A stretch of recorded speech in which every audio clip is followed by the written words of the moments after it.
सर्ववेदान्तसिद्धान्त गोचरं तमगोचरं गोविन्दं परमानन्दं सद्गुरुं प्रणतोऽस्म्यहं वसुदेवसुतं देवं कंसचाणूरमर्दनं देवकी परमानन्दं कृष्णं वन्दे जगद्गुरुं कृष्णं वन्दे जगद्गुरुं।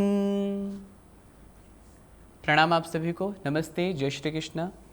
स्वागत है आप सभी का सनातन कनेक्ट में। जैसे कि विषय हमारा चल रहा है कि हम प्रतिदिन एक समस्या पे चर्चा करते, माने प्रति सत्र में। गत सत्र में हमने चर्चा की थी कि हम कैसे अपने पापों से मुक्त हों और कैसे ये जो लस्ट है, वासनाएं हैं, इनसे मुक्त हों। अब ये तो चीज़ें हो गई, हम डे बाय डे एक एक समस्या पे चर्चा करते जा रहे हैं और उसका समाधान भी। आज जो हम जिस विषय पे चर्चा करने वाले हैं वह इस अध्याय का अंतिम समाधान भी है, क्योंकि अध्याय भी पूर्ण हो जाएगा।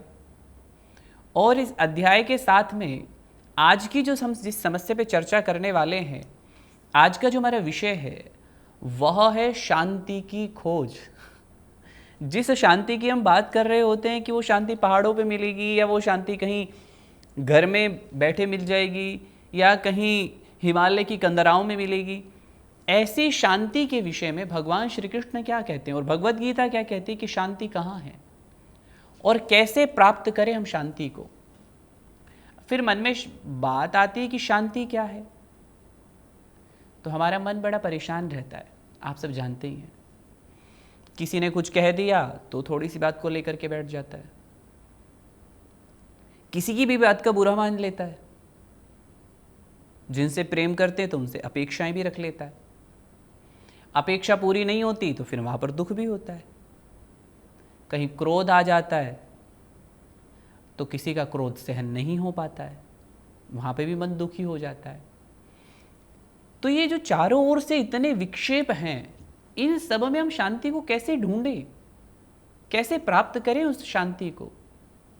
तो आइए जानते हैं आगामी इन 4 श्लोकों में कि क्या है वह शांति, कैसे मिलती है।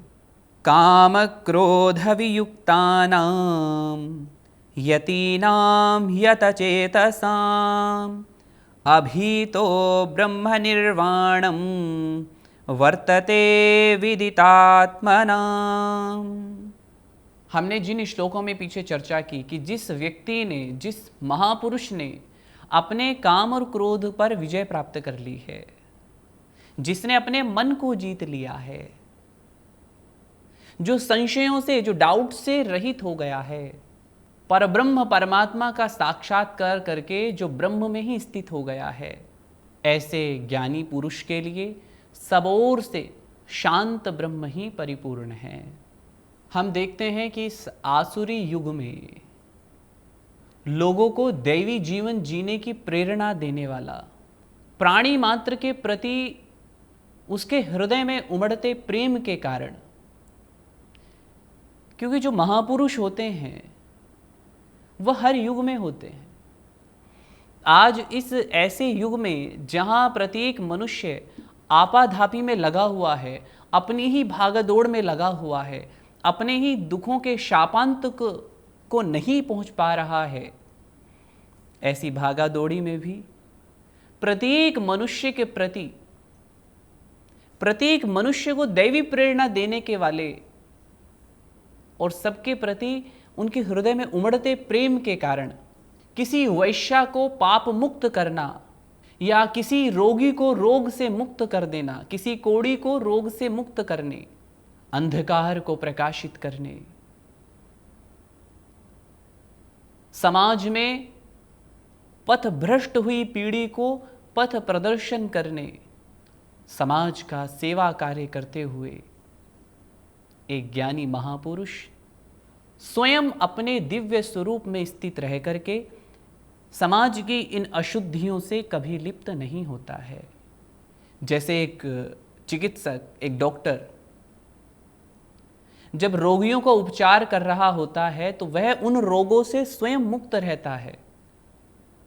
रोगियों के मध्य रह करके भी वह रोग मुक्त रहता है, उनका उपचार करते हुए उनके दुखों से स्वयं भावावेश नहीं होता।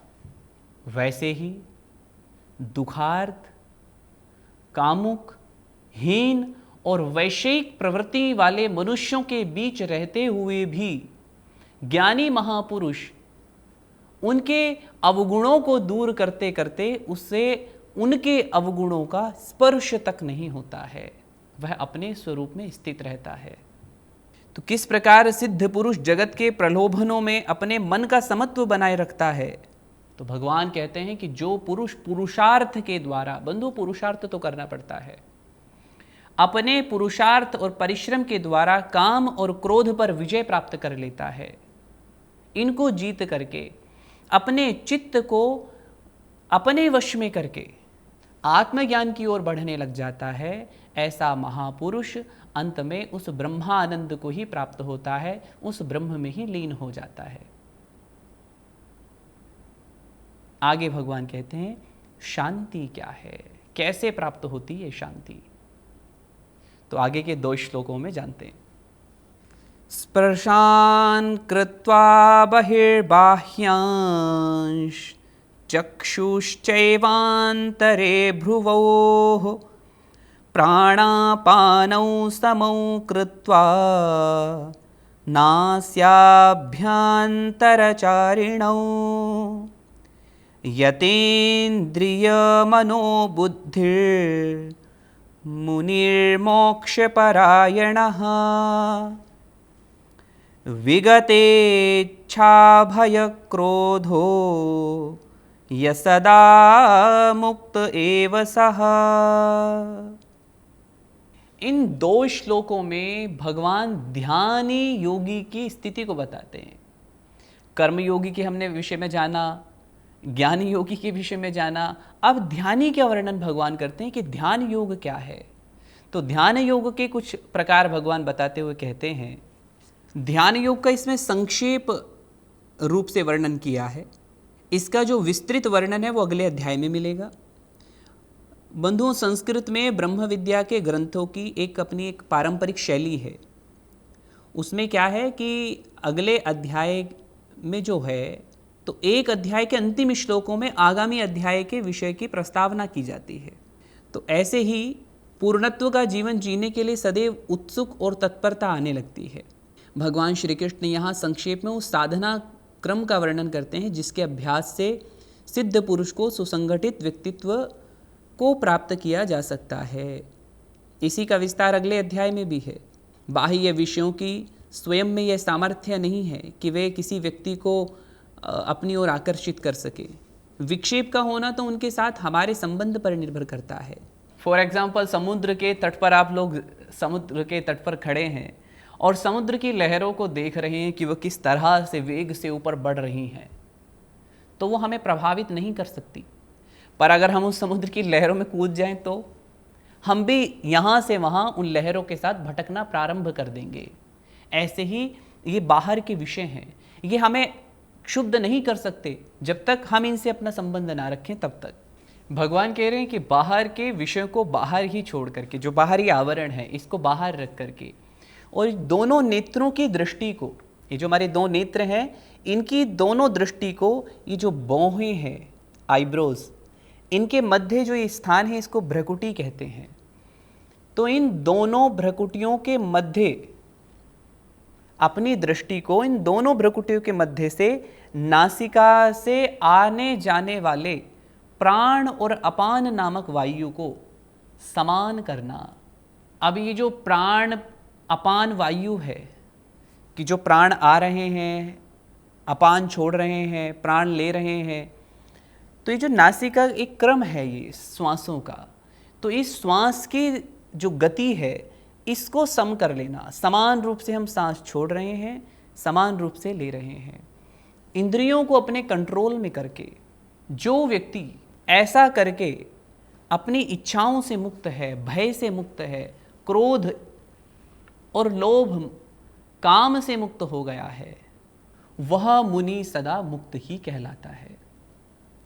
यहाँ पर बंधुओं, क्योंकि हम बहुत ज़्यादा इसको विस्तार से वर्णन नहीं कर रहे हैं, क्योंकि अगले अध्याय में इसका पूरा का पूरा विस्तार से ही वर्णन किया गया है। हम यहाँ संक्षेप से, क्योंकि सूत्र रूप में इस बात को बता रहे हैं कि ध्यान कैसे करते हैं, जिसको आप मेडिटेशन कहते हैं, कि मेडिटेशन करते कैसे हैं, उसकी विधि क्या है, उसका क्रम क्या है, एक लघु रूप यहाँ पे बताया गया है कि ध्यान करने के लिए प्राणों का सम होना अनिवार्य है। वो करते कैसे हैं उसका वर्णन तो अगले अध्याय में होगा। अगले श्लोक पे चलते हैं, जो कि इस अध्याय का अंतिम श्लोक है और जिसमें शांति की बात की गई है कि कैसे पाते हैं मन की शांति को। अगला श्लोक जो कि इस अध्याय का अंतिम श्लोक है। भोक्तारं यज्ञ तपसां सर्वलोकमहेश्वरं सुहृदं सर्वभूतानां ज्ञात्वा मां शांतिमृच्छति। बंधुओं, भगवान श्री कृष्ण जहाँ पर भी मैं शब्द का प्रयोग करते हैं तो वो अपने लिए कर रहे हैं। अपने लिए माने उस ब्रह्म को इंगित कर रहे हैं जो सभी प्राणी मात्र में स्थित है। उस ब्रह्म के बारे में मैं कह रहे हैं। भगवत गीता के अनुसार किसी भी कार्य क्षेत्र में निस्वार्थ भाव से विश्व कल्याण के लिए अर्पित किया गया कर्म यज्ञ कहलाता है। जिन शक्तियों का हम व्यर्थ में अपव्यय करते हैं उनका सेल्फ कंट्रोल के द्वारा संचय करना ही तप है। फिर इस तप का उपयोग आत्म प्राप्ति के लिए किया जाना चाहिए। यह आत्मा वास्तव में सब देवों का देव महेश्वर है। ज्ञान और कर्म के संपूर्ण व्यापारों के नियंता के अर्थ में यहाँ ईश्वर शब्द का प्रयोग किया गया है। शास्त्रों के अनुसार प्रत्येक कर्मेंद्रिय और ज्ञानेंद्रिय का एक एक अधिष्ठाता देवता है। नेत्र से रूप, वर्ण, श्रोत्र से शब्द और इसी प्रकार अन्य इंद्रियों के द्वारा भिन्न भिन्न विषयों का ज्ञान होता है। तो इन 10 इंद्रियों का शासक और नियंता है चैतन्य आत्मा। अतः यहाँ श्री कृष्ण भगवान आत्मा को महेश्वर विशेषण देते हैं। आपने देखा होगा जब किसी बहुत बड़े शासकीय अधिकारी से मिलना हो तो वहाँ पर एक डर बना रहता है। ये तो हम सबका अनुभव है ही कि मिलेंगे तो कैसे मिलेंगे। फिर आप जब बहुत बड़े शासकीय अधिकारी से मिल रहे हो तो वहीं राजनीतिक सत्ता वाले आपको भय मिश्रित स्वभाव से देखने लगते हैं। माने एक डर तो रहता ही है। अब सामान्य जनों की बात नहीं कर रहा हूँ मैं, जो थोड़ा सा ऊपर उठ चुके हैं। शासकीय अधिकारियों से मिलते समय उनके अंदर भी एक कठिनाई का सामना तो करना ही पड़ता है। सपोज दैट किसी को पीएमओ में मिलना है तो पत्र व्यवहार करना होगा, अपॉइंटमेंट लेना होगा, उसके लिए एक पूरा का पूरा प्रोसेस है, वो आपको फॉलो करना होगा। फिर मिलने के लिए जाना है, 10 जगह चेकिंग होगी, उसके बाद आप अंदर पहुँचेंगे, आप मिल कर के फिर अपना विषय रखेंगे। उस समय आप सबकी दृष्टि में हैं, तो एक कहीं ना कहीं अंदर एक डर तो बना रहता है। ये आत्मा भी सर्वोच्च पद है, पर यहाँ पर भगवान कह रहे हैं कि ये जो आत्मा ही सबका मित्र है। सुहृदम सर्वभूतानाम, भगवान कहते हैं मैं तो सबके हृदय में निवास करता हूँ और मैं ही सबका सबसे बड़ा मित्र हूँ। मुझसे मिलने के लिए किसी कठिनाई का सामना करने की आवश्यकता नहीं है। यहाँ पर आत्मा से संबंध क्या है बंधु? हम जिसे भी अपना इष्ट मानते हैं, चाहे वह शिव हैं, कृष्ण है, राम हैं या शक्ति हैं, आप जिसे भी मानते हैं उसको अपने स्वरूप में स्वीकार कर लेना ही एक रूप से देखना है। वही हमारे मित्र हैं। यहाँ पर भगवान श्री कृष्ण कह रहे हैं कि वही पुरुष शांति को प्राप्त करता है जो मुझे प्रत्येक व्यक्ति, प्रत्येक स्थान में और स्वयं में देखता है। वही अंत में मुझे ही प्राप्त होता है। बहुत स्पष्ट रूप से ये बात कही गई है शांति की। शांति कहाँ है? जब आप अपने आत्म तत्व को ही, जब श्री कृष्ण ही आत्म स्वरूप बन जाए, वही शांति है। फिर बाहरी दुख हमें विक्षेप नहीं दे सकते, हम फिर उस असीम सुख में रहते हैं। यही बात गोस्वामी तुलसीदास जी भी कह रहे हैं, ईश्वर अंश जीव अविनाशी। हम सब उन्हीं के तो अंश ही हैं, हम भिन्न नहीं हैं परमात्मा से। हमारा जो स्वरूप है बस हम उससे थोड़े से विस्मृत हो गए हैं।